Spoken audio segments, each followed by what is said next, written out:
Good morning, good afternoon, everyone. We're going to get started in just a couple of minutes. We're waiting for a few of your colleagues to log in, but I want to thank you very much for attending the live demo and peer Q&A session that we're having today.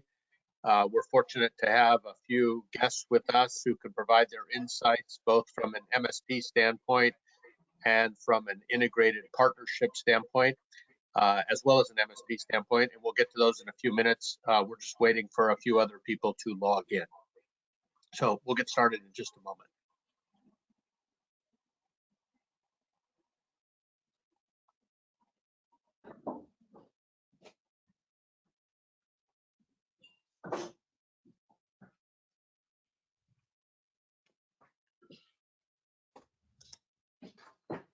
So good morning, good afternoon, everyone. This is Stuart Cohen. I'm the president of IGI Cyber Labs. I want to thank you for attending today. This session, as you know, complements the SMB educational webinar series that we do. Those are, public service announcements, if you will, designed to educate SMB business leaders, owners, and investors on how they can take a couple of first steps to help secure their organization. I like to say, how can they be a little bit smarter and a little bit safer while focusing primarily on running their business, whether that's, the business continuity of if something happens, how do they recover? If it's about, making your critical data just a little bit safer and protect it, or if it's specifically learning about a vulnerability that you might have, whether it's from a device standpoint or from an alert of a new device that comes on. Today's session is the opposite of that. It's an opportunity for people to be able to ask questions, both of Nodeware and the team, and also our guest speakers. It's also an opportunity to see a quick Nodeware demonstration of how Nodeware works, what you could do with the product. And as we like to say, in a couple of minutes, if you're an MSP, you can qualify a prospect based on, if they care, if they know what devices are vulnerable, and if they care when a new device shows up on their network they didn't know about. Those two questions get to an immediate 2-minute qualification for some of our partners. We'll also take questions from two of our guests, as I said, representing both the MSP marketplace and the end user marketplace. And as always, submit any questions that you have in the chat box, in the question box, and we will get to those. Before we get started with the demonstration, just a couple of other things coming up. If we can go to the next slide. We've got a couple of sessions coming up in the future, one specifically around cyber insurance and helping SMB leaders evaluate and understand cyber insurance. Dan Law from Cowbell will be joining us, as well as Nina and Brian from Aon from the Small Business Cybersecurity or Cyber Insurance Desk, as well as Brian has been an industry expert from the cybersecurity and is the CISO at Aon. And then also on the 7th of April, Tony Sager, who is probably the godfather of vulnerability management, who is with CIS and CIS 18. He'll be talking along with Jeff Hathcote from Telarus, another industry icon who's been very involved in advising organizations about what they ought to do around cybersecurity.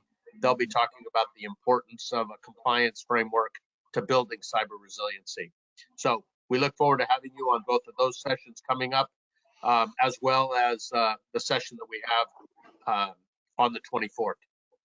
So with that, as a reminder, if you have any questions, please put that into the question box or the chat box. I will tell you, we already have 2 questions that we're going to get to after the demo, one of which was, how do I make money if I'm an MSP with Nodeware? And the second one was, how do I get the attention of my CEO to make sure we start using some cybersecurity tools? So we'll get to those 2 questions right after the demonstration. But with that, let me introduce Frank Raimondi, who will provide today's demonstration. Great, thank you, Stuart, and hello everybody. Welcome to our session. I'll do a little demo on the Nodeware platform and how to integrate it in, and might answer a couple of the questions along the way that Stuart just mentioned, but we'll go into more depth with Mark and Ryan. But so the screen you're seeing here is sort of the MSP view, right? The partner view of having multiple customers on Nodeware.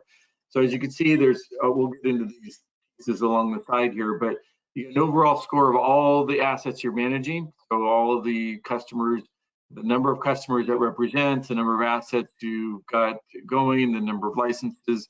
And we also have an ongoing feed here with news items, some other updates from us that are worthwhile looking at. So we, you just want to get a quick update on news, you can pull into there. We've just joined the CompTIA ISAO as well, and so we're starting to incorporate some of their information that's coming out from that organization. So again, as you see here, you can look in, you get an overall score of 900. Ultimately, 999 is where you are aiming for. Some cases you're never going to get there just based on certain elements, but at least you're showing improvement and you can go there. We can looking specifically within the 3 customers. We've got three different setup here. We can dive into this one and look at in all the individual assets that are available and what their score is. So we can see, okay, gosh, this is a troublesome issue here. Let's look at this. What's going Frank, on is critical. Yeah. You might want to cut the video while you're doing this.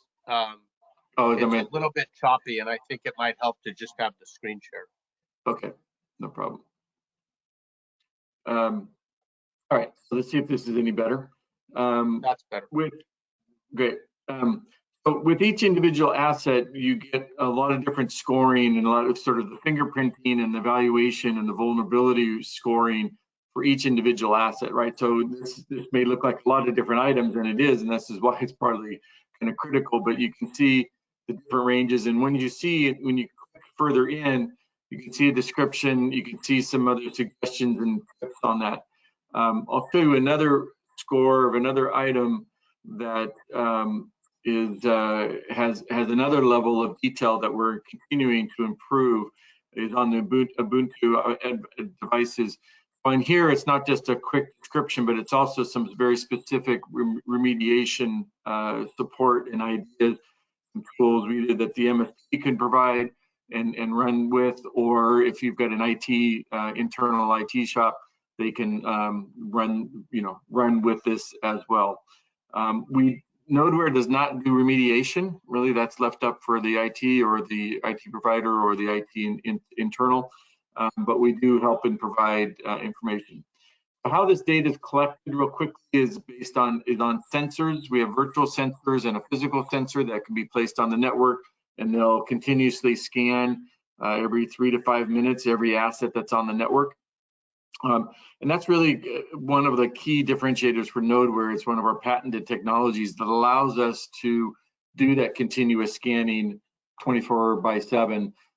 Every 3 to 5 minutes, there's a pulse for assets on the network. At least once a day, every asset is then also scanned in depth for vulnerabilities, and that's really, again, the uniqueness of what Nodeware provides. So in this case, right, again, we can see this. If maybe you did some work overnight and you want to check on it, you can look at the system, you can request a rescan, and it'll run that scan on that particular asset or across your network. Just to go briefly, I'm just going to go into the reports, which is another value add that we provide. Before going to reports, let me just mention down here, you can see we have an API token, a REST API with JSON API that allows you to pull the data from your environment, from our environment into yours if you want to incorporate it into a different platform. Ryan can talk a little bit about that when he comes up and how he's integrated our APIs and using that within his standard tool. That's a great tool there. It's available. You can go and select a customer report anytime down here. You can select the type of report. You can look for an log4j. You can look for just an overall network report. And in this case, I'm going to pull the network report. We'll just do a quick download, looking at the site, we can pull up this data. So in this case, all this data that you see down and below here is what we drilled down to when we looked at an individual asset. So that's all incorporated, but nobody's going to really need that. Even your own techs and within an MSP might not need that, but it's there if you do need it. What we find we make available as well is an executive summary, which is basically a 2-page report where the first page is these 3 charts, so outlining your top 10 vulnerabilities, the most common, and then sort of the profile, how many different types do you have in your environment. And then there's the second page has a little bit more background and information that you can pass along. At one point, maybe you have once a month check-in with your customer. You can say, hey, last month we were at 700, now we're at 747. Here's what we're doing next month to get this to 800, and plan that way. So you have a lot of information available. One of the things that I want to call out as well, that once you're on the platform, you wanted to kind of partly a prospecting tool and partly just a know before you go, right? Most customers don't know what they have, and so you can't protect what you don't know. And so one of the things that we offer pretty generously is a 7-day trial. We suggest for a lot of MSPs to start with is to get this on the network, run the trial. Within a day or two, you're going to know all that data. You're going to know what's the most vulnerable. You're going to know how risky their environment is, and you're going to know the quantity of assets that are on that network. Most people think, yeah, we've got 100 employees. That means we've got 150 assets, roughly. Well, most cases, it's at least 2 to 1 that we find assets per employee, and in many cases, we find 3 to 1. So this will help you, one, sort of price your services properly because you know what you're going to be managing, and 2, it allows you to identify what statement of work might be also needed on. In addition to a monthly service program, you might also find that you need some other, maybe there's an upgrade on a server, or maybe it's a transition, or maybe whatever it might be on the clients, you can do that. The last thing I'll mention is that how this is done again is virtual sensors, and then we also have agents that can be placed onto endpoints. So we have an Windows agent, a Mac agent, and a Linux endpoint agent. So all those collectively are providing the network data that you saw here, and those are the agents and the sensors are provided at no cost. The subscription model is based on a block of assets that you're managing, so you don't need a license per customer. The license really is to you, the MSP or the end customer, if they're driving this directly. But you can split those licenses among multiple customers, so as you're seeing here. So I think that's the main stuff I wanted to show, Stuart. We can do more later if we need to, but I'll send it back to you. Yeah, I think, I'd like to get to the first question, and Mark, I'll address it to you. We have somebody who's asked specifically, how do I get my CEO to get started, and how do I convince them we need an MSP to help us? Yeah, so a question that we deal with pretty much every single day in our go-to-market efforts and in the conversations that we initiate and have with potential customers that hopefully ultimately end up becoming relationships with us for a long time. And the ability to take the message sort of up into the management team in a manner that can be understood without burying people in tech details where they lose their attention.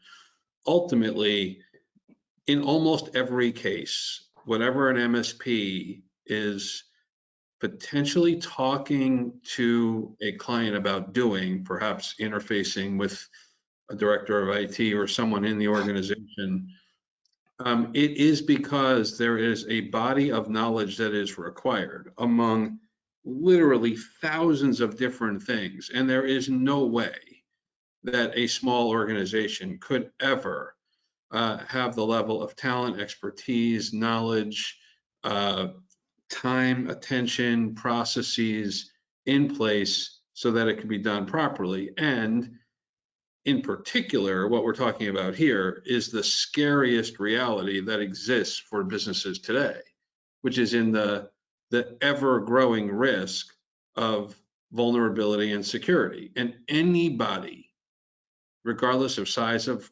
company, that thinks that they are immune from the risk of vulnerability is just ignoring the facts of what's going on in this marketplace. Everybody is ultimately under attack. And then the question is, how do you figure out what you're being attacked by and what are the priorities, what matters and what doesn't? And an MSP, if structured properly with the right processes, and it is a competitive landscape out there, so there are choices for clients to consider. Ultimately, it is about getting a fractionalized use of expertise with the right tools and processes in place, where Nodeware would be a critical piece of that element, and letting your CEO know it is not a matter of if, it is a matter of when. And if you are not working to protect yourself now, you're just waiting to get attacked at some point later. And when it happens, I assure you, it won't be pleasant and it won't be the right time and it won't be easy. We get these calls all the time, and I hate to use FUD as the reason to drive this, but this is not just, making an issue out of something that is low risk. This is significant and it needs to be handled properly by every company of every size on a continual basis, and it cannot be done in-house. And anyone else can jump in. So Ryan, SecurityStudio is involved in a number of different industry segments. You've integrated what you're doing with your assessments into your activities. You want to comment a little bit about how, whether it's a superintendent or whether it's someone at a higher ed location or a state or local government or a small business that you guys are involved with, how they might get engaged? Yeah, and I think the approach we take to those verticals applies across the board. And Mark made a lot of really valid and salient points. I love that he opened with non-technical. So the very first thing I do is I realize I'm engaging a business leader and not a technology leader. And even if I'm engaging a technology leader, if they're making business decisions, that's in a business context. So I try very hard to open up with some human language versus tech language. A couple of the things that I focus on are defensibility and liability. These are kind of the two main triggers regardless of vertical. And the next follow-up question to that then is, if you were asked today by a judge, by an insurance company, by an auditor, if you could explain where you're at on the risk profile, how exposed are you? Do you know, and do you have that answer readily available? If they can't provide that answer, that now is an open door to start talking about what are the steps, the tools, the technologies, the services and products that we might need to be able to create that answer. And in most organizations, the reality is going to be that, and again, back to a very valid point Mark made, they're not going to have the capacity, the talent, the tools, the time, the budget to do this quickly. And so, one of the things we know to be true now in 2022 is that what used to be acceptable, such as ignorance to your risk profile, no longer is considered acceptable. That is actually, and this is not legal advice, I'm not a lawyer, but it looks a lot like gross and willful negligence, which is both a civil and criminal type of issue. So business leaders really want to know, am I defensible, both from a technology perspective? Can I defend the network? Can I defend the, and protect the data? But also, if I get sued, if I wind up in court, if I'm found to, somebody's trying to bring charges, am I defensible in that setting? And then more importantly, probably right now than that is, am I insurable? Will I even meet the definition of coverage, or is my lack of visibility creating a situation where my insurance carrier now can argue that I was in breach of contract or derelict of duty? And Ryan, this is Mark, if I can jump in, and I apologize, love everything you're saying. We have a client in the sort of state, local, quasi-government sphere that needed to initiate cyber insurance, engaged 3 different insurance companies, and all 3 came back with denial to quote. It's real. And it's growing in commonality. Buy it. What's that, Mark? They couldn't buy it. Right. They had not done what they needed to do internally, such that the insurance company themselves on their risk assessment could say they're insurable. Mark, were you working with them, or did they have a list of sort of the activity, you know, the things they need to do to get there? I mean, that's one of the things we've heard a number of times, right? With, you know, even if they can't get the insurance, at least they need to know, they at least know what they need to do to get there or get close. So in the spirit of full transparency, they had been a project-oriented client of ours for a while, for whom we had done, you know, some consulting and various things, and we had been pressing on the security issue with them for a very, very long time.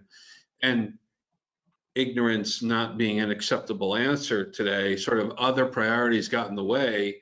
And then somebody in the risk management area of the organization popped up and said, oh my God, connect it over to the tech side. And IT basically said, we've been asking for this to be funded for years. Now you're making it this huge emergency, and we're getting a denial to quote. So it's time now. Do you understand why we need to do this? And all of a sudden, right, we've been engaged, and now we're getting them at the point where they'll have no problem receiving competitive bids for cyber security insurance. But they were in a place where they had allowed their environments to go so risky. And they had allowed the idea of tech debt, right? The tech debt that they were in. They were ignoring their tech debt. And that tech debt was exposing them to risk. Now they wanted to protect themselves from a legal perspective on that risk. And because of their tech debt, and because had been ignoring the problem for too long, they had a hole that they were in that they needed to get themselves out of, and they needed to do it fast. Real life story. Yeah, no, absolutely.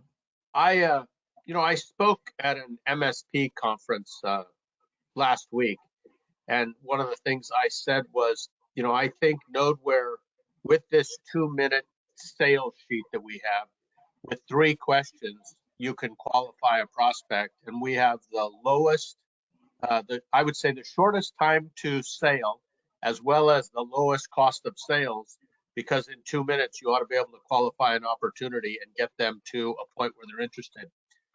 That's for a customer that doesn't have anything, that needs to get started with, whether it's vulnerability management to learn what devices they have, what are vulnerable, maybe implement multi-factor authentication through an MSP, maybe do a little bit of cyber education through an MSP to kind of get them on the first step. I don't even think it's cyber hygiene. I think it's on the first step to being smarter and safer, well far away from what you see in enterprise risk management and what the Fortune 2000 are doing. Ryan, maybe you could comment a little bit on kind of how do you help the customers that you work with on that journey, from the ones in the very beginning to the ones that are a little bit more sophisticated, and then Mark, will go to you. Yeah, so SecurityStudio helps by putting risk into context. And the main reason we partnered with Nodeware, and we serve MSPs in addition to direct sales. We have 2 sides of the business. But the whole idea was we have to get to a point where we can put risk into context so we can make good decisions and we can show progress towards the goal. So our platform helps on the administrative, technical, internal, external, physical risk side of the house. And then we've partnered with Nodeware to bring that vulnerability risk, that technical risk, into that context so we can look at that technical risk. To Mark's point, tech debt. Well, how much of that tech debt exists because we're not having appropriate governance in place, right? So it isn't about just whack-a-mole of the immediate, vulnerability of the day, which we still need to do, but it's more of helping them through that strategic journey of, you need a plan. You have to have a plan. You have to start working against that plan if you have any hope of being defensible, if you have any hope of being qualifiable for insurance.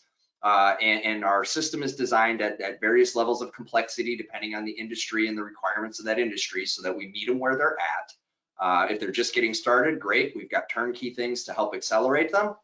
And if they're at a higher level, maybe they're a CMMC, DoD contractor, something like that, or an MSP who serves that group, you know, we have those higher levels of maturity to make sure that we're meeting those objectives and requirements. One thing that we are hearing a lot of from the folks in the insurance industry that we spend time with is the requirements they put down this year pale in comparison to what's coming. And what's coming is continuous vulnerability management, hard stop. Continuous risk management, hard stop. Multi-factor on anything and everything. And then the last leg of that stool is most likely going to be a named security professional on staff, accredited security professional, or a contractual relationship with a managed service provider who then in turn has a named credentialed security person on staff. I would be shocked if that doesn't happen in the next 24 months. It may happen as soon as the next 12. I seriously doubt, given what the FTC is now doing and changing their position on things, the legislation that's currently in process, as well as the Critical Infrastructure Act and some of the other nation state activities in the world today that are accelerating this forward, right? So we think about critical infrastructure. You know, there is an argument to be made. We all share the same internet. And while your small business may not be a prime, if you're anywhere in that supply chain ecosystem, you potentially pose a risk to the prime, who then in turn is delivering those products, goods, and services to critical infrastructure or public entities. So we help put it into context. We use a simplified score. The idea is not to do risk elimination because that does not exist.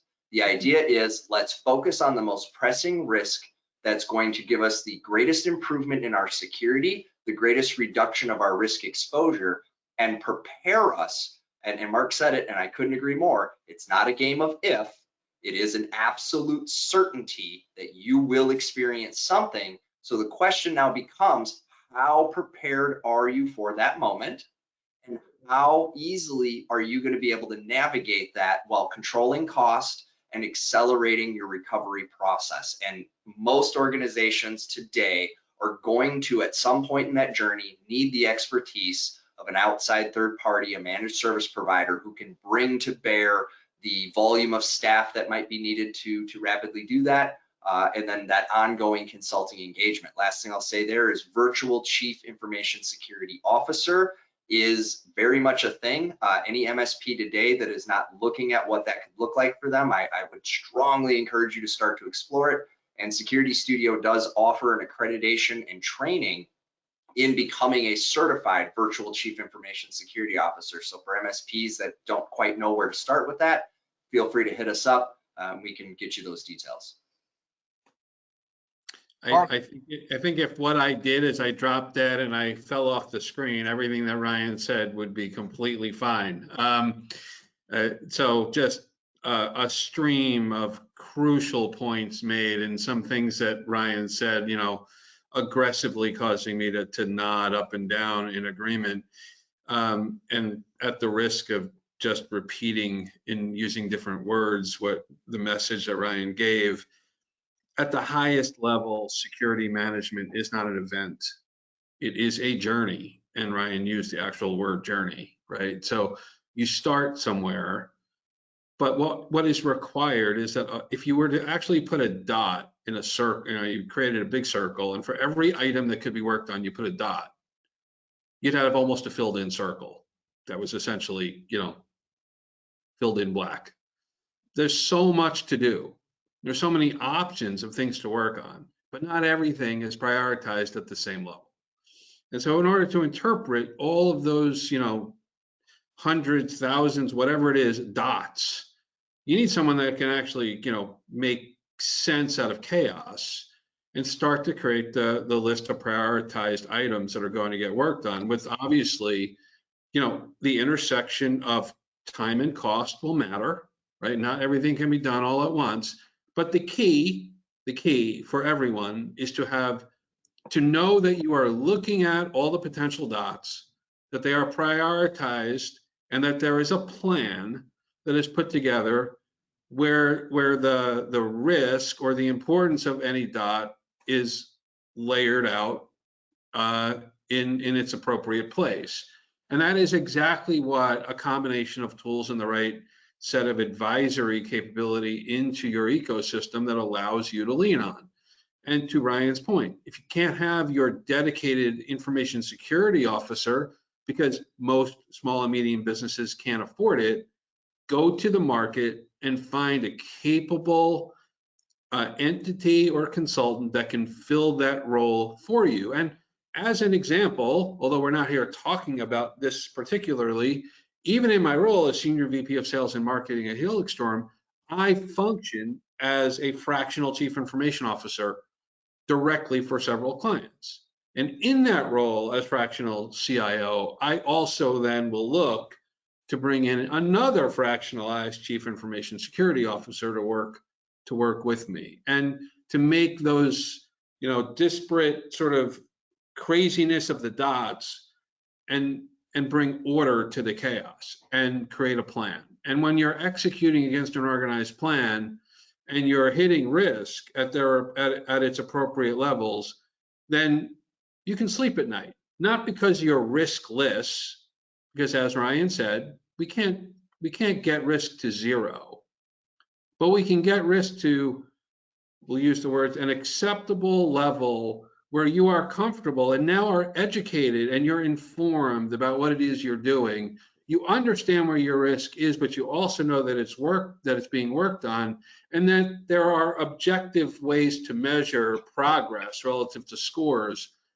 And everybody, you can't do this by just reading a few articles, right? This is about subject matter expertise that's been built up in certain people over years, just as whatever business if I'm talking to a plastic injection molding company, and I'm talking to the chief operating officer of that plastic injection molding company, I don't know much about plastic injection molding, but I know a lot about what you need to do to manage IT and now to manage security. And so respect for everybody's domain is crucial, and it takes a village. So leverage the expertise that's out there, but bring order to the chaos and have a prioritized plan that you're hitting things, with, and you'll get yourselves into a much better spot, rather than waking up one day and realizing that all your data has been encrypted. You can't actually execute the business of your business. You're calling someone like Helixstorm, and I'm rushing over to your office, and you're looking at me saying, what can I do? And my answer is, well, you can start from scratch and we can make things better, or you can negotiate with a terrorist. And I'll just add, sorry to interrupt, I want to add to that. So I just saw the latest update to the OFAC list. One thing everyone should be aware of is just because your insurance company says that they can pay the ransom, it is becoming very difficult to be able to legally pay that ransom. You may get attacked, your insurance company says, here's a check, and then the phone rings 3 hours later from the FBI that goes, under no circumstance for any reason can you make that payment. So preparedness, having the right folks, having folks like Mark and Helixstorm at your disposal is going to be a better proposition for you than vast amounts of ransomware coverage that may or may not be able to be legally distributed due to the changing landscape of how we're viewing those criminal organizations. It's just, I'd like your perspective on risk assessments. Our sister organization, the IGI Cybersecurity Services Organization, provides risk assessments. And we now have a lot of MSPs that are asking for them to provide a third-party risk assessment, so that MSP then in turn can take the risk assessment from IGI Cybersecurity Services and then build their cyber plan for their clients. That seems to be a new phenomenon in the last 6 months, and I was just wondering if, one, you could comment, are you seeing more of that? And is that a division of the MSP's roles and responsibility? And if you could comment a little bit more about, as an MSP, how do you help leverage that? Yeah, absolutely. We're seeing an uptick in that. The analogy I like to use is as a married man, and most men have this, you wear a t-shirt one day, it goes on the floor, the next day you pick it up, you give it a sniff, you think you're good, you put it on, you're good to go. Your spouse may feel differently. So internal risk assessments are like sniffing your own t-shirt, okay? you need an outside third party that doesn't have a dog in your fight, right? That's truly going to give you an objective review. The best practice is to work with an MSP to do internal risk management, get as close to the goal as you can, and then annually or quarterly, depending on your industry, bring in that outside expert to validate the risk assessment, to validate the vulnerability findings, to validate through pen testing, and sign off on that. And without that external third-party validation, you're going to struggle to be in that defensible position. So even if you're managing risk well internally, you still need that outside sign off. So I do see MSPs playing a critical role there, and I think that business is going to increase. The one thing I would advise MSPs on is make sure, and Mark touched on this earlier, there are times that you're also going to need to bring in an outside expert to increase the validity of what you're doing, or to even just be that extra set of eyes so that when you say a yes is a yes, you know, you've got the right backing behind you to sign off. I would discourage MSPs that don't have that level of expertise from taking that on. Instead, work with the network of MSPs that you can connect with through Mark, through Stuart, through myself, who do have access to that expertise, so that when you are doing that validation for the client, it will hold up under scrutiny. Yeah, I couldn't agree more, Ryan. And look, we create long-term relationships with our customers, and ultimately we become, if things work properly, and it is, you know, where we ultimately try to get to with every customer that we can, where we become such an integrated part of their organization and their team that although there may be a piece of paper that is a contractual linkage between the two, behaviorally, you sort of can't tell the difference between the two. Well, as you work to get there, and it's a place that is helpful to everybody, the use of an independent, unbiased, no dog in the fight, you know, assessment of what's going on in an effort to help both MSP and its client is extremely useful and advisable, right? So we like to have third-party eyes on what it is we've been doing, because we can miss something too. And you know, anyone that's been in this business, and we've had other seminars, webinars, right, with Stuart, we've had other chief information security officers on. I don't remember her name. One woman was like, "Hell, I clicked on a link I shouldn't have," right? So nobody in this world, no matter how much experience they have, is immune from the reality that something can be missed or a mistake can be made. And without blowing budget to a point that it can't be affordable, but putting things in a rational, sort of pragmatic place, having another set of eyes is always useful. Mark, we got a very tactical question. So from somebody that said, you know, Nodeware found the problem. Now what do I do? Is there a tool that Nodeware integrates, you know, to handle remediation? And as you know, we leave that to our partners. And I'd be curious to hear, you know, how you want to talk about that. Yeah, it's a great question. And at the end of it, you know, we've all heard probably the expression that an imperfect plan started today is better than a perfect plan that starts 3 months from now. So, you know, I joke around, C plus start, A plus follow up. That's really what we're going for, right? Get going. What Nodeware is going to do is give us the identification of things that can be worked on. There is no secret easy button to hit that remediates effectively across the spectrum of things that something like Nodeware will identify. In fact, Nodeware is going to identify things that cut across a broad spectrum of areas of competency and specialty, and there are nuances. See, this is the other thing. It's not even something that isn't identified by Nodeware in one place, and that same thing is identified in another place.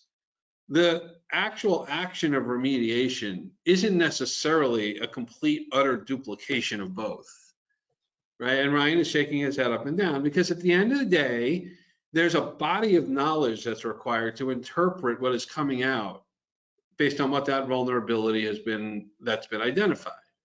And so there's no single tool. I can tell you this, an MSP does not exist if it is not driven by the priority of process, right? So, and of course, those processes then become further effective because the right set of tools and human capital are used together to execute remediation. So we put everything gets automatically ingested into a ticketing system. Prioritization gets automatically assigned. And by the way, there are other priorities in an organization too, right? So everything is competing for a combination of dollars and time and attention, right? It's competing priorities. We all live in a world of competing priorities. And so the key is to understand where what is this vulnerability? Where does it sit in the spectrum of the prioritization, thinking about security and vulnerability alone? And then where does it sit in the priority set against other things that are happening? And the set of tools that are used to help remediate is probably, could be several dozen that may or may not be appropriate for that particular identified issue. And then we get to human capital, right? The knowledge of what to do. And Ryan, anything you want to add to that? Anybody for that matter, just please jump in. The only, and that was great, by the way. That's why I was nodding. That's a good sign. If I'm nodding, it's usually because you're saying really accurate things. What I would add to that is there will be scenarios, and again, this is where MSP can add value. This is why outside expertise matters. I run into situations every single day where I can't actually remediate because I'm dealing with a legacy system that if I patch the system, I break the business functionality. So now I have to get creative. How am I going to do what we call address the residual risk? How am I going to compensate? What are my compensating controls? And it almost starts to become more art than it is science in some of those cases. But knowing that vulnerability exists and keeping your eye on it and making sure that you've taken appropriate steps to reduce that risk profile or that attack surface is critical. And the more complex the situation and the environment is, the more likely you are to run into scenarios where, and Mark called it out, I could have an Adobe vulnerability on 10 different machines, but because they represent 10 different risk profiles, 10 different functions to the business, I may take 10 different approaches to how I'm going to address it. And there is no, I would love to give you guys a checklist that says this is exactly how to do it every time when you run into it. The reality is I can't. There's going to be nuances based on vertical, based on legal requirement, based on competency, budget, competing priorities. And ultimately, it is not the job of the MSP or the security team or the IT team to make business decisions. It's our job to educate and inform the business and support the decisions the business wants to take and make in regards to their risk. And then to the best of our ability, take steps on the technical side to implement that decision most cost effectively with the lowest risk profile possible. One thing that I wanted to add to that, one of the things that we provided as an enhancement a number of months ago was the tagging and grouping capability. And what we've seen a lot of MSPs do for a lot of their end users is they're using the tagging and grouping capability that when a device is not only vulnerable, but it is connected to critical data, they use the tagging and grouping capability to move the device away from the critical data. So they may not necessarily want to go fix that device. That device might not even be a priority to them.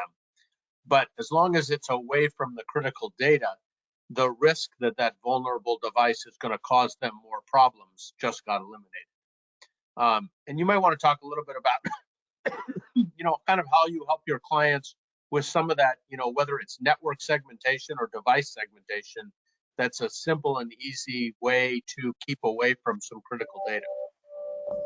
Ryan, you want to go first? Yeah, definitely. So I love segmented networks. If I find a flat network, that's a network I can own quite quickly. The idea is we should have, and assessments are how you do this, right? And back to why MSPs can be helpful. So what do we have? Where is it? Who's using it? What's its purpose? And what data is on it? And if you don't have those answers, go back to that. I can tell you today that 95% of organizations still struggle with the fundamentals: asset management, patch management, vulnerability management, basic governance, MFA, user education. I don't like to use the word security awareness because I'm aware of a lot of things I don't care about. What I like to instead is take my people from scared to care, and that's a whole culture thing, different webinar for a different day. But at the end of the game, I want to make it as difficult as possible while not interrupting business for the bad people, bad actors, cyber criminals. I don't like to say hacker because I'm a hacker and I'm a good guy, but to make it hard for them to get to the crown jewels without being noticed. So the more layers that you can have, the further that device is away from that data, the more steps someone has to go through to get to that higher level of access or to get to that sensitive information. Again, we can't interrupt business. We can't make it so complicated that it's cumbersome and burdensome. But the more we do that, the lower the risk, the lower the likelihood, and the higher the chance we're going to detect it early enough to actually be able to get ahead of it before it becomes a full-blown disaster. Perfect. Mark, anything else you want to add to that? I agree with everything that has been said, that Ryan said. I would also add we came up with a list here at Helixstorm of the technical things that we would sort of put into our prioritization of confronting upon obtaining a new managed services customer, and then of course the evolution of its execution. And there were like 27 items on the list, and not all 27 items are of equal priority. The point is, however, to Ryan's message, to make it as technically complex, using some strategies to get for a bad actor to wiggle their way in is utterly critical. And the number of categories of things to go down to do that is actually incredibly high. And that message is not intended to scare anybody, because to those of us that are in the business, we look at that list and we go, yep. To someone who is not familiar with the business, they look at it and they go, oh my God, well, that is why the advisory capability in this business, MSP, other consultants, exist to help. And so technical sort of the proper execution of technical protection is the first layer for us. The second layer is what we call train and behave, multi-factor authentication. And I love Ryan's comment, security awareness training, great, but not everything might I need to be aware of. But teaching people what to do when you get something that could potentially seem innocuous, but is actually very risky. 90% of data breaches occur because of phishing, a bad email and a link, right? That's why I used that example before. And then finally, the third leg of the stool for us, which is the last piece of defense, is should it all fail, how can we get back? And we have to confront this issue in those layers. And Nodeware is a critical player in that first layer of the technology items that you use to keep yourself less easily intruded upon. But there are other things that need to be done also if you're going to have a 360 view of the proper sort of approach to protect yourself. And that's exactly why the market has just exploded relative to required expertise in this area to meet the threat. So we have an MSP that's asking a question about I think they're saying transitioning from IT support in the past to getting into cybersecurity support as they move forward. And they're just asking specifically, how do we get started? How do we make money? So if you could comment a little bit on that, Mark, I'll let you go first. Well, to those of us that are in the MSP space or have been around it or close to it or connected to it, regardless of what specific sort of swim lane of expertise that we've been in, or the threaded connected set of swim lanes that link together to create a service, It ultimately is all about the offering that we're bringing to market and what the benefits are of that offering set to the customer. And if in your offering set within an MSP, there is the absence or white space of an offering set in and around security management, then effort needs to be put into creating an offering set around security management, which I can almost guarantee, without knowing who it is specifically or looking at what's there or what the content is or what the PowerPoints say, I can almost guarantee that a security management offering set will logically link in as another offering with what is being offered today, even if those offerings have been coming up through years past and we consider it even a bit legacy, though still required. A security management offering has to be developed, and there are going to be elements of that security management offering that you'll be able to deliver and other things that you'll have to invest in order to bring it to market. But it will mature, it will modernize, and it will dramatically improve the attention that you receive from the new customers or potential customers that you're talking to, because you're bringing an extremely crucial issue that almost everybody has heard of to the table. You need a security management offering set. It needs to be developed. We're not here to run a seminar on how to do that. Happy to talk to anyone who might need some help out there. It's got to be added to the offering set and capabilities. Ryan, I don't know if you want to add anything there, but. Yeah, and you're spot on. So a couple things. If you're an MSP today and you're looking to get into cyber, patching as a service, patch management as a service, great place to start, directly tied to your IT offering today with a security spin. I have seen a handful of MSPs and CPA firms get ahead of their skis trying to grab money in this space. I strongly discourage you from over-promising your capabilities and over-promising your expertise. While you'll get the contract, as soon as things get real, it will fall apart in a hurry. You can't fake your way through this. I'm going to add, Ryan, too. You put every other revenue stream you may have with that customer at risk because you Correct. chose to go too far, too fast, and you were trying to grab that extra expansion dollar. We're all in the business trying to grow our businesses, but you went a little too far, and now we're disproportional in what you've put at risk internally. So protect what's there while you're also going forward. Sorry, Ryan. Oh, no, and you're absolutely right, and that's such a valid point. The other piece is you're going to use products. You will absolutely use security products.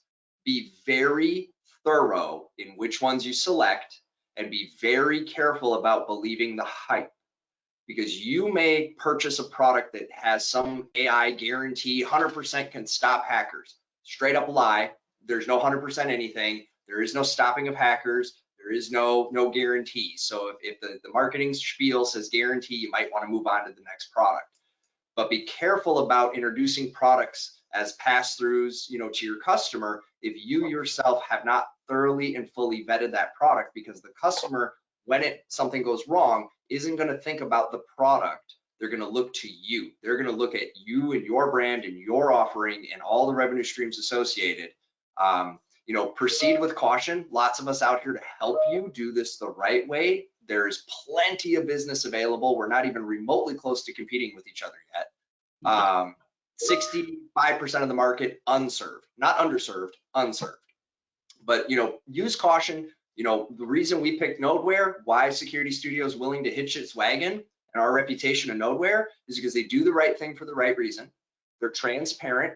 They're actually about helping. They're actually about delivering a valuable product at a price point that is accessible to all markets, right? And they've got skin in the game with us. Well, that's the kind of partner I want to have on my team. I want partners that have skin in the game with me.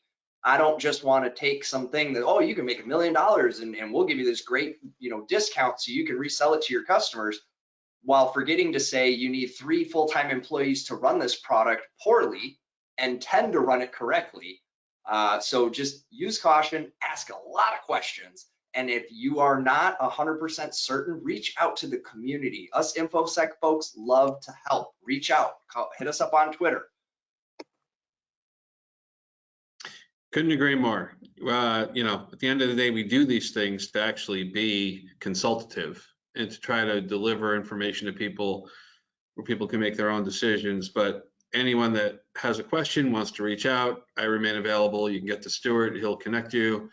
Ryan, the same. Frank, I mean, we are here to be helpful, whether you are an end user customer, whether you are an MSP. I'm never concerned about being competitive, right? There's more, to Ryan's point, there's more than enough business for all of us out there.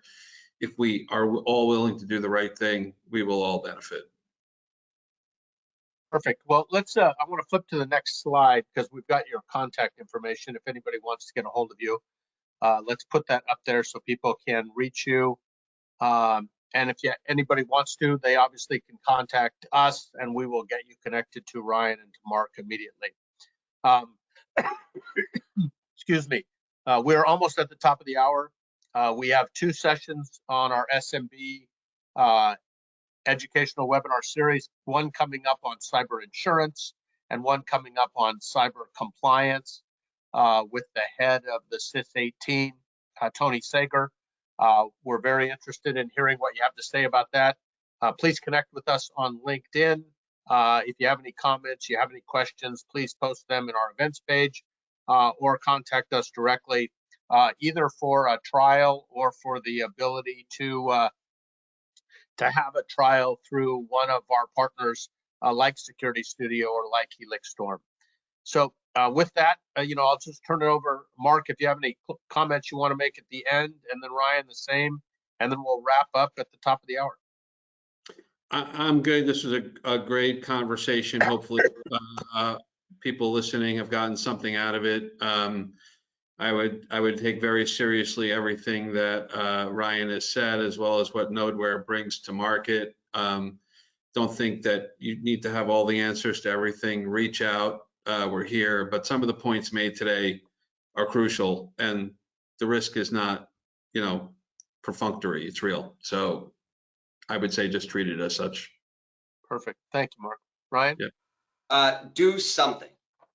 Any action in a direction is defensible, sitting still is not. So if all you did today was open a Word doc, type the words incident response plan, click save and close, you've actually moved the needle further than if you take no action at all. So do something is my message. Perfect. I think that's a great, you know, you can't get to the 3 legs of the stool without doing something, and you can't proceed on the path to enterprise risk management without getting started. So look, I appreciate both of you taking the time today to do this. The recording will be up on YouTube in a couple of days and available, so anybody that wants to can review that. We'll also get the links out on our website, and we'll have it available through LinkedIn.